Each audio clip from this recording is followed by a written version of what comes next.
तो hello guys, कैसे हैं आप सब लोग। आई होप आप सब लोग बढ़िया होंगे। जैसे कि कुछ दिन पहले, काफ़ी दिनों से, कुछ दिन पहले से नहीं, काफ़ी सारे लोगों के मैसेज आ रहे थे। ये पूछ रहे थे कि दीदी हम कोरिया कैसे आए, आप स्टडी के लिए कोरिया कैसे गए, इसके रिलेटेड। तो मैंने सोचा इसके रिलेटेड एक वीडियो बनाती हूँ जिसमें बताऊंगी कि मैं कोरिया कैसे गई और आप लोग कोरिया कैसे आ सकते हैं, वो भी स्टडी के लिए। चलो शुरू करते हैं। सबसे पहले तो मैं आपको व्यू दिखाती हूँ क्योंकि सोल में आज बर्फ गिरी है, कल रात को गिरी थी। तो पहले आपको विंडो से बाहर का व्यू दिखाती हूँ।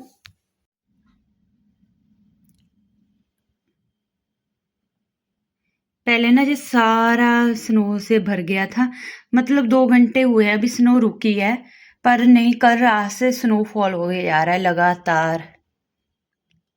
चलो अब बिना किसी देर के हम वीडियो स्टार्ट करते हैं। सबसे पहले आपको एक कोर्स चुनना होता है जिसके लिए आप आ रहे हैं, अंडर ग्रेजुएशन के लिए, मास्टर के लिए, जिसके भी लिए, और कौन से डिपार्टमेंट, कौन सी डिग्री करना चाहते हैं।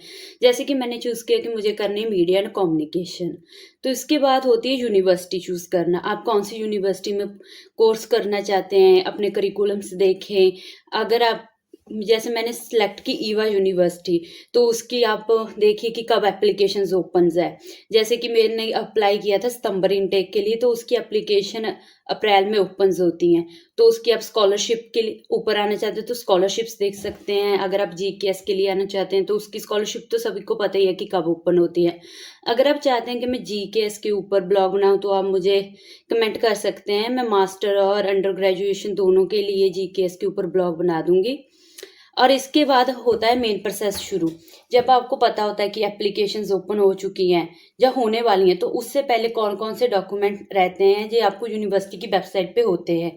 अगर आपको कोई कन्फ्यूज़न होती है तो इनका ईमेल दिया होता है इंटरनेशनल स्टूडेंट ऑफिस का, तो आप उन्हें ईमेल करके पूछ सकते हैं कि मेरे पास ये डॉक्यूमेंट है, ये नहीं है, ये चल जाएगा। तो आपको वो फुल्ली डिटेल में बताते हैं।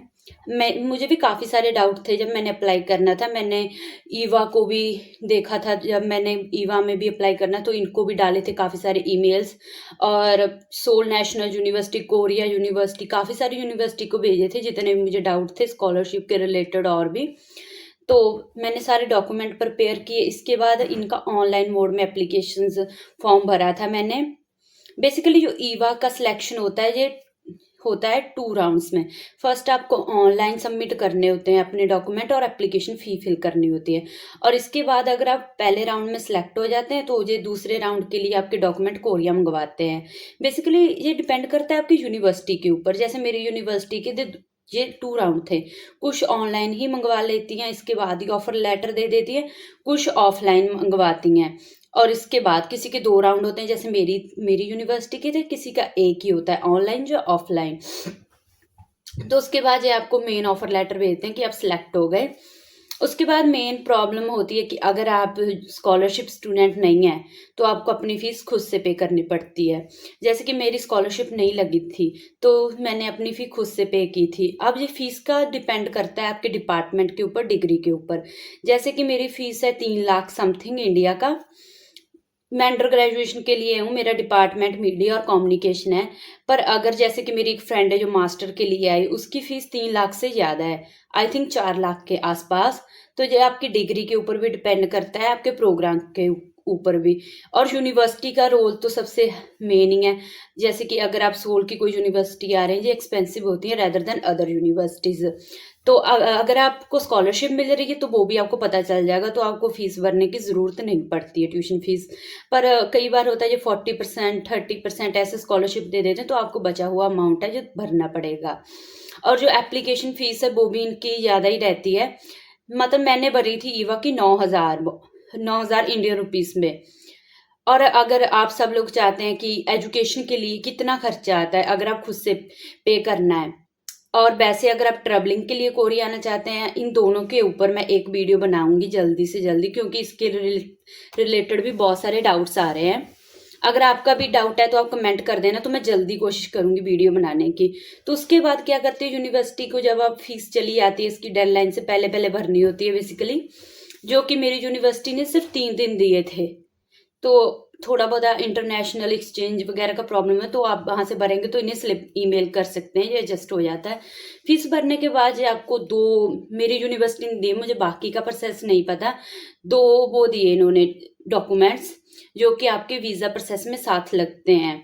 एक तो जिससे आपके डिपार्टमेंट की इंफॉर्मेशन होती है, एक जैसे लेटर ऑफ रिकमेंडेशन समथिंग, हाँ मुझे उसका नाम नहीं याद है, वो दो दो डॉक्यूमेंट्स होते हैं वो यूनिवर्सिटी देती है। इसके बाद आपका मेन प्रोसेस आता है वीज़ा का। जब आपकी फ़ीस फिल होगी, यूनिवर्सिटी ने आपको वो 2 डॉक्यूमेंट्स दे दिए। इसके बाद वीज़ा के लिए डॉक्यूमेंट लगते हैं, पासपोर्ट जो कि मेन है।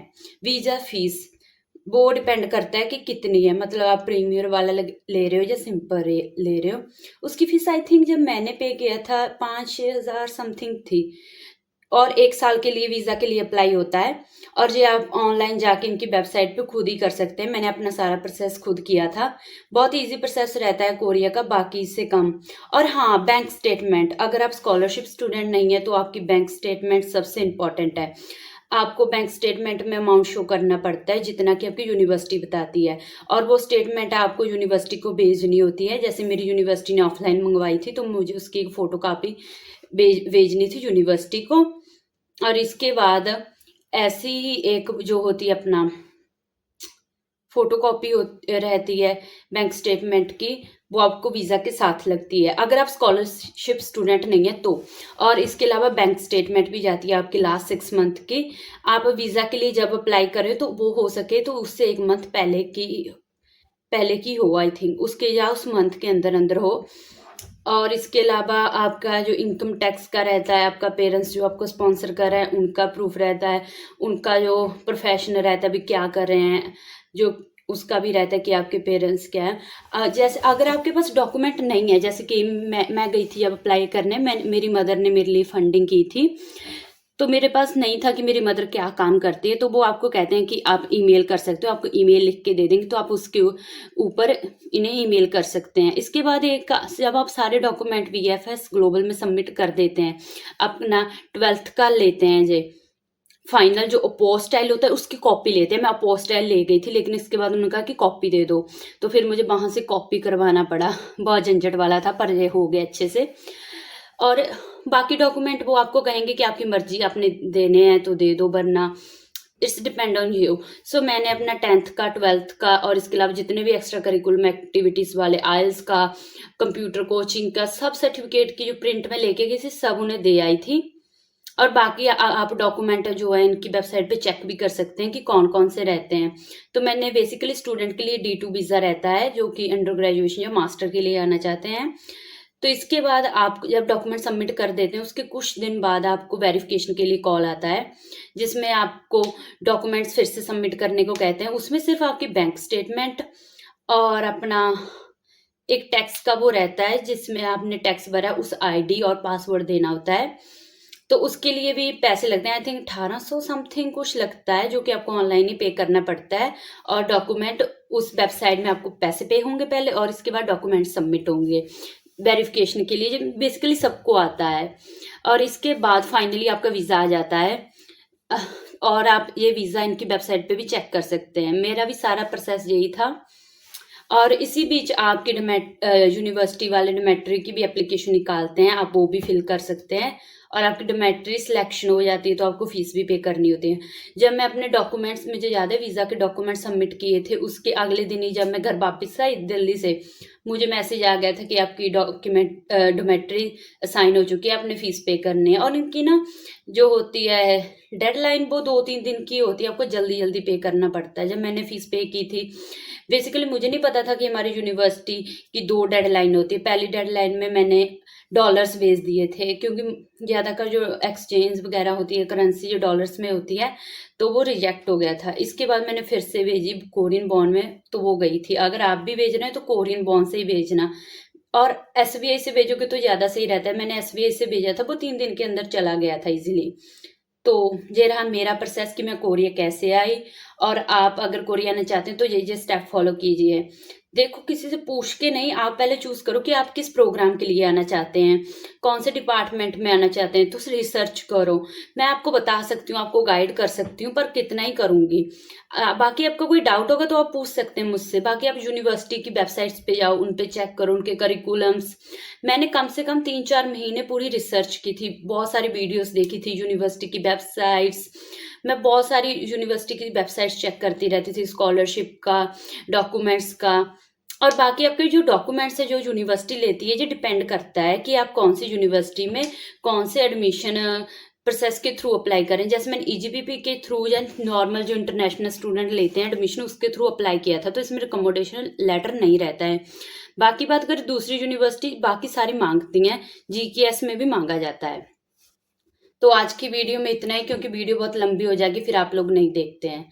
चलो बाय बाय, मिलती हूँ आपको नेक्स्ट वीडियो में। जो भी कोई डाउट होगा तो कमेंट कर सकते हैं नीचे।